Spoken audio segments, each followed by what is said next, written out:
Parfait. Donc, voici le plan de ma présentation. On va commencer avec une petite introduction et je vais vous parler un peu de ce qu'est un physiatre parce que c'est une question que je reçois au moins 2 fois par jour, je dirais, en clinique. On n'est pas très bon dans le PR pour notre profession, je pense. Ensuite, je vais vous parler aussi un peu du spina bifida. C'est quelque chose qu'on m'avait demandé de faire. Parce que, c'est ça, il y a différents niveaux là, de compréhension de ce qu'est la lésion. Je vais garder ça quand même assez simple tout de même. Ensuite, on va parler du syndrome métabolique et aussi de comment faire du sport adapté et où le faire, particulièrement à Montréal. Et c'est ça, les ressources, dans le fond. Si jamais vous avez des questions, on va juste attendre à la fin. J'ai gardé du temps là, pour pouvoir répondre, comme Dr. Franck Guimond. Alors, voici les 3 objectifs de ma présentation. À la fin de la présentation, j'aimerais que vous soyez capable, premièrement, me dire c'est quoi le syndrome métabolique, avoir une bonne idée de ce que c'est, comprendre pourquoi les personnes ayant un spina bifida sont un peu plus à risque que la population générale de l'avoir, et finalement d'être outillé pour savoir prévenir ou même réverser le syndrome métabolique. Alors, c'est quoi la physiatrie? En fait, on est des spécialistes médicaux qui s'occupent de la réadaptation et de la médecine physique. Et entre autres, on est les spécialistes des lésions médulaires, dont le spina fait partie. Et comment on peut vous aider? Il y a vraiment plusieurs façons. Donc, premièrement, on fait une prise en charge globale, étant donné qu'on comprend la médecine associée avec les lésions médulaires. On peut aider dans l'évaluation de la fonction et comment optimiser votre fonction. On est les spécialistes des aides techniques, donc par rapport aux cannes, aux béquilles canadiennes, les fauteuils roulants, l'ajustement de tout ça et aussi les recommandations pour savoir lesquelles seraient les meilleures pour vous. Les orthèses, donc particulièrement aux membres inférieurs pour la population spinale. Et le suivi des complications orthopédiques, donc c'est particulièrement vrai chez la population pédiatrique, la scoliose et aussi les déformations osseuses qui peuvent arriver parfois aux membres inférieurs. Et où est-ce que nous sommes? Parce qu'on est un peu cachés. On est à l'hôpital Sainte-Justine, à Marie-Enfant. On est également à Mackay et aux Shriners. On n'est pas encore au Children's, mais on travaille là-dessus. Et pour les adultes, c'est surtout à l'Institut de réadaptation Gingras-Lindsay de Montréal que vous nous trouverez à Montréal. OK. Alors, c'est quoi le spina bifida? Je vais juste réviser avec vous des bases. C'est très simplifié, là, donc c'est sûr que c'est beaucoup plus complexe que ce que je vais vous décrire, mais je vais juste réviser pour qu'on soit tous sur la même longueur d'onde. Alors, premièrement, c'est quelque chose qui arrive dans le développement d'un fœtus très, très tôt dans son développement, dans les premières semaines. Si on recule au début du développement du fœtus, en fait, initialement, on est des cellules, ensuite, on est une boule de cellules, et puis, ça s'allonge et ça devient comme aplati, donc des cellules qui sont aplaties. Ces cellules-là doivent se refermer et devenir comme un tube, et c'est ça qui va créer la moelle épinière, les vertèbres, et tout ça, ça arrive très, très, très tôt. Mais pour que ça se ferme comme il faut, ça se fait un peu en fermeture éclair. Donc, si vous regardez ici en haut à droite, ça commence un peu dans le milieu du dos, et je veux que vous imaginez une fermeture éclair qui monte et qui descend, et qui referme ce cercle-là. D'accord? Et quand on parle de spina bifida, c'est que le cercle n'a pas été complètement fermé, et ceci peut arriver à différents niveaux, et on peut avoir une atteinte de différents tissus. Donc, on parle toujours des os, mais on peut également avoir des tissus qui devraient être à l'intérieur de ce tube-là qui vont sortir. OK? Donc, pour un même niveau, on peut avoir seulement que les vertèbres qui ne se referment pas en arrière, et donc c'est ouvert. Et de là vient le terme spina bifida, donc spina comme spine, comme vertèbres, épines, vertébrales. Donc, d'habitude, ça se referme et ça fait une bosse en arrière. Donc, quand on sent notre dos, vous êtes capable de sentir les différentes bosses dans votre dos. Hein, ça, c'est les vertèbres. Donc, spina bifida, c'est qu'au lieu d'en avoir un, on en a deux. Donc, c'est bifide. OK? Ça, quand c'est seulement la vertèbre, c'est spina bifida occulta. Et c'est à peu près 5 % de la population qui a cette, on va appeler ça une malformation, hein, donc une non-fermeture. Mais ça ne cause pas nécessairement des symptômes associés. On peut être très bien, avoir aucune faiblesse et avoir un spina bifida occulta. Ensuite, chez d'autres patientes, chez d'autres personnes, ça ne se ferme pas et la couverture, donc comme l'enveloppe qui entoure les nerfs et la moelle, peut sortir. Et ça peut faire une petite bosse comme ça dans le dos. Et des fois, on ne le voit pas. Des fois, on peut le voir. Des fois, on ne le voit pas. Donc, ça serait le B. Donc, c'est juste la couverture des nerfs qui peut sortir. Et dans un cas plus sévère, on peut avoir les nerfs également. Donc, le jaune ici, vous voyez ma flèche, hein? Le jaune ici qui peut sortir. Et là, on parle plus de dommages de nerfs. Et ces dommages-là peuvent être associés avec des problèmes de vessie, mais ça peut aussi être associé avec des faiblesses musculaires. Est-ce que vous me suivez à la date? Oui? OK, parfait. Ensuite, ce qu'il faut savoir, c'est qu'il y a différents niveaux. Donc, cette non-fermeture-là, souvent arrive dans le bas du dos, mais ça peut arriver plus haut dans le dos. Et le plus haut qu'on monte, le plus de nerfs peuvent être atteints et le plus de faiblesse, donc, qu'on peut avoir dans les jambes, et même ça peut monter au niveau des abdominaux. Donc, c'est pour ça qu'on dit qu'un patient ou qu'une personne a un spina bifida, c'est pas assez d'informations pour savoir exactement quelle sorte de faiblesse ils peuvent avoir, quelle sorte de difficultés ils peuvent avoir, parce que c'est tellement... il y a tellement une multitude de différentes présentations, de différents défauts de fermeture qu'il faut avoir plus d'informations que juste dire, bon, telle personne a un spina bifida. Et c'est pour ça, dans les salles d'attente, une personne peut être dans un fauteuil roulant, une autre personne peut marcher sans du tout avoir l'air d'avoir de faiblesse nulle part, etc. Donc, c'est ça. Ensuite, j'aimerais vous parler du syndrome métabolique. On va commencer par définir c'est quoi le syndrome métabolique et puis ensuite, je vais vous expliquer pourquoi les gens avec spina bifida sont particulièrement à risque de ce syndrome. Alors, premièrement, vous allez remarquer, c'est un homme, je ne sais pas, peut-être dans la quarantaine, cinquantaine qu'on voit dans la photo. Et moi, je me spécialise plutôt chez les enfants. Alors, pourquoi je vous montre un homme dans la quarantaine? C'est que, de façon classique, le syndrome métabolique a été étudié chez les adultes. Mais on voit de plus en plus que les enfants peuvent également le développer. Alors, c'est un syndrome dont on doit avoir 3 critères parmi les suivants. Et je vais décortiquer chacun des critères avec vous. Donc, le premier critère, c'est d'avoir, en fait, du gras au niveau abdominal. Le deuxième, c'est d'avoir une résistance à l'insuline, et on va en parler là après. Le troisième, c'est d'avoir une haute pression. Et le quatrième, c'est avoir un problème avec le cholestérol, donc ou bien avoir un mauvais cholestérol trop élevé, ou un bon cholestérol, le HDL, qui est trop bas. Okay? Donc, parmi ces 5 éléments-là, il faut en avoir 3 ou plus pour avoir le syndrome métabolique. Alors, premièrement, je voulais vous montrer sur cette photo la différence entre quelqu'un qui a un poids santé et quelqu'un qui a un surpoids, une obésité.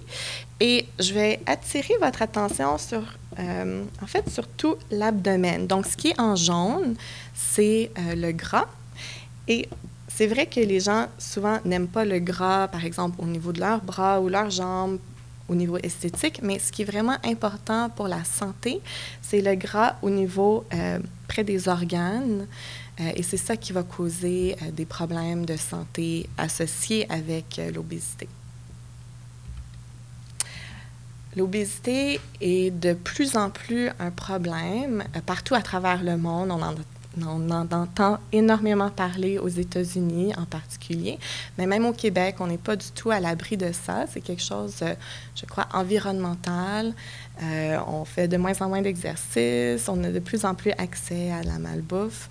Et en 2015, presque le quart de la population a un poids considéré comme obèse. Et les personnes avec spina bifida habitant dans le même monde que tous les autres, dans le même Québec, bien, ne sont pas du tout à l'abri de ça. Et on voit qu'il y a également une augmentation de poids et de pourcentage d'obésité dans cette population. Bon, deuxième élément, la résistance à l'insuline. L'insuline, c'est comme une hormone, là je simplifie beaucoup, là, mais c'est comme une hormone qui est sécrétée par le pancréas, OK? Un de nos organes, et ça va dans le sang. Donc, ça c'est le pancréas, ça crée l'insuline. L'insuline va dans les vaisseaux sanguins. Et ce que ça fait, c'est que ça gère le sucre. Donc, on mange quelque chose de sucré, le sucre ou le glucose qui rentre également au niveau des vaisseaux sanguins est géré par l'insuline. L'insuline va envoyer le sucre ou bien au foie ou bien au niveau des muscles. Dans le foie, le sucre va être emmagasiné et au niveau des muscles, bien, il va être utilisé parce que le sucre est nécessaire pour bouger, c'est comme notre énergie. Quand on a une résistance à l'insuline, ce qui arrive, c'est qu'on a de l'insuline dans les vaisseaux, mais ce n'est plus capable ou c'est moins efficace de prendre le sucre et de le gérer. Donc, le sucre reste dans les vaisseaux et d'avoir trop de sucre dans les vaisseaux sanguins, c'est ça d'avoir le diabète. Donc, l'étape juste avant le diabète, ça serait une résistance à l'insuline. Troisième élément, c'est une pression élevée.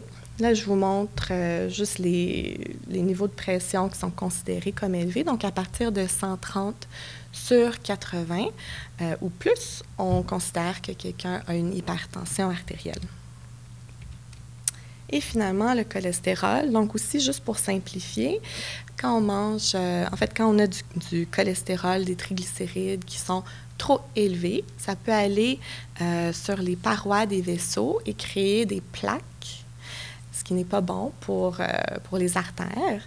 Et le HDL, qui est le bon cholestérol, on l'aime parce que ça peut aller empêcher le mauvais cholestérol de créer les plaques. Donc, on veut des triglycérides qui sont bas et on veut un HDL qui est élevé. Alors, on revoit ici les différents critères pour le syndrome métabolique, juste comme rappel. Et pourquoi on s'intéresse à ça? Pourquoi il y a énormément de littérature chez les adultes par rapport à ce syndrome? Pourquoi on s'inquiète si quelqu'un a un syndrome métabolique? Eh bien, quand on a le syndrome, on est 5 fois plus à risque de développer le diabète. On a environ 3 fois plus de risque d'avoir des maladies cardiaques comme des infarctus cardiaques.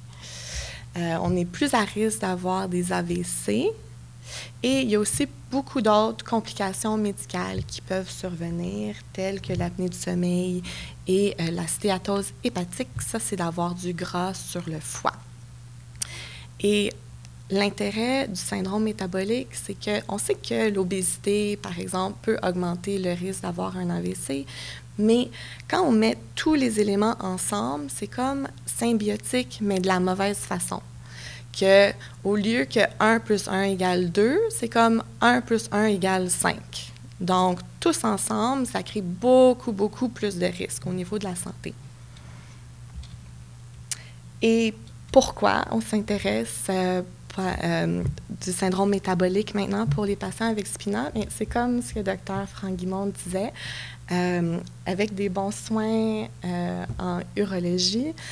Maintenant, les patients qui avant avaient beaucoup de complications ou qui même décédaient de complications urinaires, de reins, d'infections ou même de shunt, mais on est très, très bon à gérer ça maintenant. Ou beaucoup, on est vraiment meilleur que ce qu'on l'était. Et maintenant, on est rendu à avoir des problèmes de santé qui affectent un peu la population générale aussi. D'un certain sens, c'est un peu une bonne nouvelle, c'est un peu comme un succès là, de la prise en charge de personnes avec spina bifida, mais d'un autre côté, on n'est pas à l'abri des maladies qui affectent la population générale non plus. Donc, c'est ça. Alors, de plus en plus, pour les personnes qui ont des lésions médulaires, on voit que les complications médicales deviennent plutôt cardiaques. Et ça, c'est associé avec le syndrome métabolique. Et moi, je veux vous protéger de ça. Alors, c'est pour ça qu'on parle du syndrome métabolique aujourd'hui. Alors, pourquoi, plus même que la population générale, les gens avec spina bifida sont à risque? Il y a plusieurs éléments.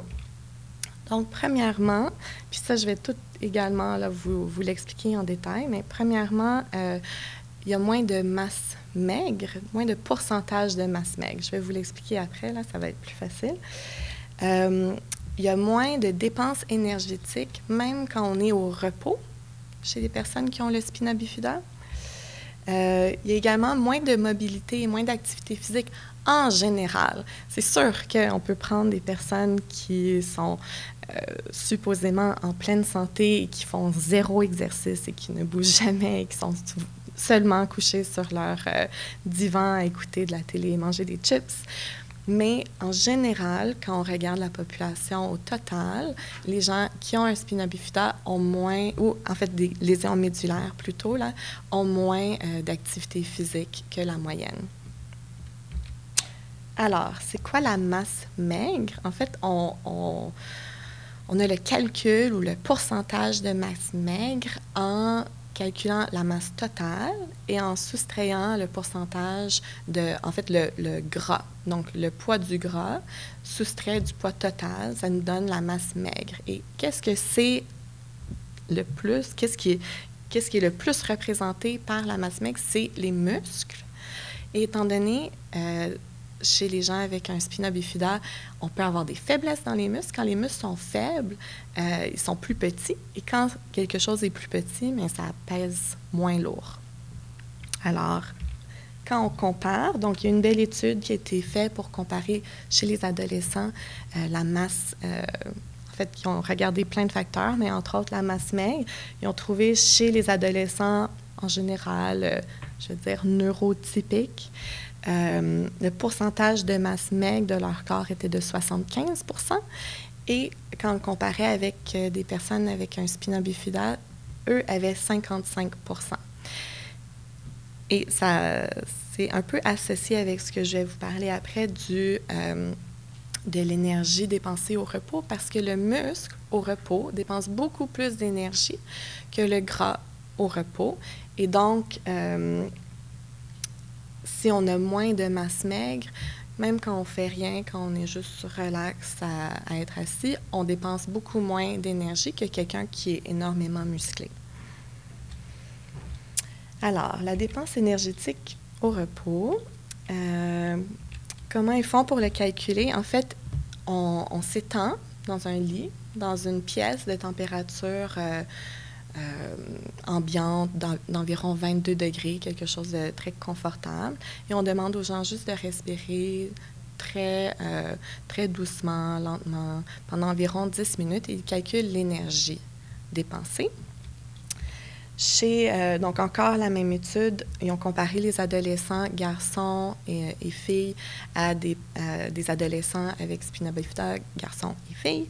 Et ce qu'ils ont trouvé, c'est chez les garçons, avec spina bifida, eux dépensent 90 % de l'énergie, ou en fait 10 % de moins d'énergie que les adolescents neurotypiques. Et pour les filles, c'était encore moins, donc seulement 86 %. Donc, si on prend ça pendant toute la journée, les gens avec spina bifida doivent faire 15 % plus de dépenses énergétiques, juste même à la base, avant même de parler d'exercice. C'est ça. Ensuite, moins d'activité physique. Je pense une des raisons, surtout quand on pense en pédiatrie, c'est l'accès à des plateformes qui sont accessibles à tout ce qui est difficile. Alors, si on a un enfant, par exemple, qui a un spina bifida et on veut aller au parc, on ne peut pas juste aller à n'importe quel parc et les laisser jouer nécessairement parce que peut-être qu'il y a du sable dans le parc, peut-être que les balançoires, il n'y en a pas qui sont adaptés. Même juste rentrer au parc peut être quelque chose de très difficile. Si les gens ont des barrières architecturales, ils vont souvent choisir ce qui est plus faisable finalement et donc dépenser moins d'énergie, même juste dans leur déplacement de tous les jours. Il nous reste encore beaucoup à faire pour améliorer l'accessibilité à tous. Ce que je voulais terminer à dire pour les gens avec spina bifida, donc dans l'étude des adolescents, ils ont pris plein d'adolescents avec spina bifida et ont calculé pour voir lesquels avaient le syndrome métabolique. Et l'élément qui était le plus important pour prédire quelque chose d'évident et de facile à calculer, à mesurer, c'était vraiment l'obésité abdominale. Donc, 45 % des adolescents avec spina bifida qui avaient une obésité abdominale avaient finalement un syndrome métabolique. Et quand on a un syndrome métabolique à l'adolescence, souvent, ça persiste dans le temps et on peut avoir des complications beaucoup, beaucoup plus jeunes que si on l'a seulement à 50, 60 ans. Alors, qu'est-ce qu'on fait? Parce qu'il faut trouver des solutions, pas juste identifier les problèmes. Dans une grande étude qui a regardé les adultes et qui a regroupé plusieurs études, donc avait un gros bassin de population, ce qui a été le plus efficace pour réverser le syndrome métabolique, c'était de faire de l'exercice 30 à 45 minutes par jour pour 3 à 5 fois par semaine. Et c'est un exercice de type endurance. Donc, il faut que le cœur batte à une fréquence élevée, plus que 70 % de la valeur maximale. Et on la calcule, notre valeur maximale, en faisant à peu près 220 moins notre âge. Donc, ceux qui faisaient ça, 30 à 40 % à la fin de 12 semaines n'avaient plus de syndrome métabolique. Il y avait peut-être encore de l'obésité abdominale, mais peut-être la pression s'est améliorée, ou peut-être le cholestérol s'est amélioré et la haute pression est encore là, mais il n'avait plus les critères nécessaires pour dire qu'il y avait un syndrome métabolique. Et moi, je trouve ça super impressionnant. On n'a aucun médicament qui fait ça. C'est tellement puissant l'exercice et c'est tellement difficile à vendre. J'étais vraiment contente d'entendre que monsieur ici en faisait beaucoup parce que c'est quelque chose qu'on doit vraiment encourager pour la santé de tout le monde, là, mais particulièrement chez les patients qui ont des lésions médulaires. Alors, qu'est-ce qu'on peut faire? On peut faire du cardio. Dans mon étude dont je vous parlais, il parlait de tapis roulant et de bicyclette. Mais là, si on a de la difficulté à bouger les jambes, c'est pas évident d'utiliser un tapis roulant. Mais il existe des tapis roulants adaptés pour des fauteuils roulants.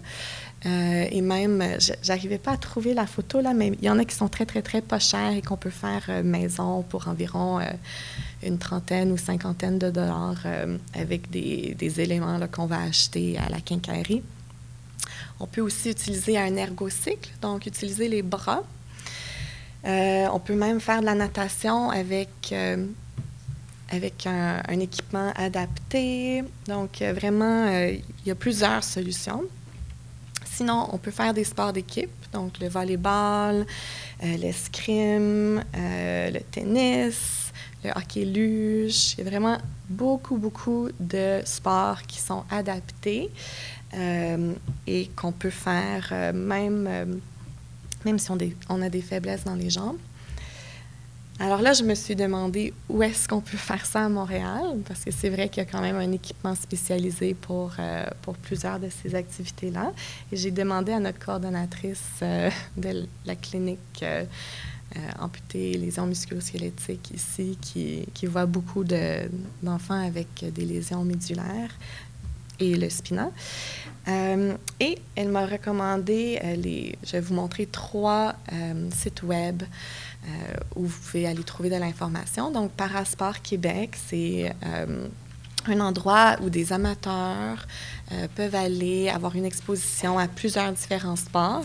Je me suis amusée à regarder pour Montréal et à mettre des petites étoiles où se situent les différents sites d'entraînement. Alors, vous voyez, c'est quand même assez éparpillé, un peu concentré dans l'est de la ville, mais quand même. Pour le tennis et le Power Chair Soccer, ça change d'une fois à l'autre. Donc, il n'y avait pas le site exact, mais sur Parasport, vous avez accès au courriel de tous les organisateurs et c'est très facile là, de vous joindre à une équipe ou d'aller à un entraînement et voir comment ça se passe. Ensuite, probablement plusieurs d'entre vous ont entendu parler d'Altergo, le défi sportif. C'est une super belle semaine, en fait, où plusieurs gens qui font des sports, des parasports, vont aller compétitionner. On a des enfants qui sont des débutants, qui font juste commencer, qui sont exposés pour la première fois à tout plein de sports, qui côtoient des sportifs élites qui compétitionne pour l'équipe du Canada versus l'équipe des États-Unis. C'est vraiment une compétition internationale de très, très haut calibre également. Et ça se fait ici à Montréal. D'ailleurs, le prochain, c'est du 29 avril au 5 mai. Et c'est très impressionnant à aller voir. J'ai vu la finale de hockey-luge il y a 2 ans entre les États-Unis et le Canada. Et le Canada a gagné. Et c'était vraiment incroyable, vraiment. Là, c'est très haut niveau de sport. Et finalement, il y a VioMax qui a des sites à différents endroits à Montréal, particulièrement à Lucie Bruno, mais il y a aussi Constance Lethbridge et quelques autres sites où on peut avoir accès à un gym avec une plateforme sportive adaptée, des équipements adaptés. C'est, je pense, une quarantaine de dollars pour s'abonner pour l'année. Et il y a même des entraîneurs, des kinésiologues qui font des programmes spécialisés. Il y a des piscines adaptées. C'est vraiment super. Alors, on va juste revoir mes 3 objectifs. Donc, savoir c'est quoi le syndrome métabolique, comprendre pourquoi les personnes avec SPINA sont plus à risque et être outillé pour prévenir. Donc, les critères, l'obésité abdominale, la résistance à l'insuline, la haute pression artérielle et des problèmes de cholestérol. Pourquoi les gens avec SPINA sont plus à risque? Ils ont moins de masse maigre, donc moins de dépenses énergétiques au repos et ont habituellement ou souvent moins de mobilité et font moins d'activité physique ou ont moins accès. Et pour être outillé, alors la recette, c'est de faire 30 à 45 minutes d'exercice d'endurance avec la fréquence cardiaque qui monte pendant tout ce temps-là à plus que 70 de la valeur maximale, 3 à 5 fois par semaine. En fait, tout le monde devrait faire ça en passant. C'est vraiment pas spécifique aux gens avec SPINA. Ça peut être cardio, comme ça peut être des sports de groupe. Ça aussi, ça fait monter la fréquence cardiaque assez bien. Et les pistes de solutions, ça serait d'aller regarder sur Parasport Québec, VioMax ou même Altergo là, pour les jeunes. Alors, j'espère que vous m'avez bien écouté pour avoir un cœur en santé longtemps. Merci.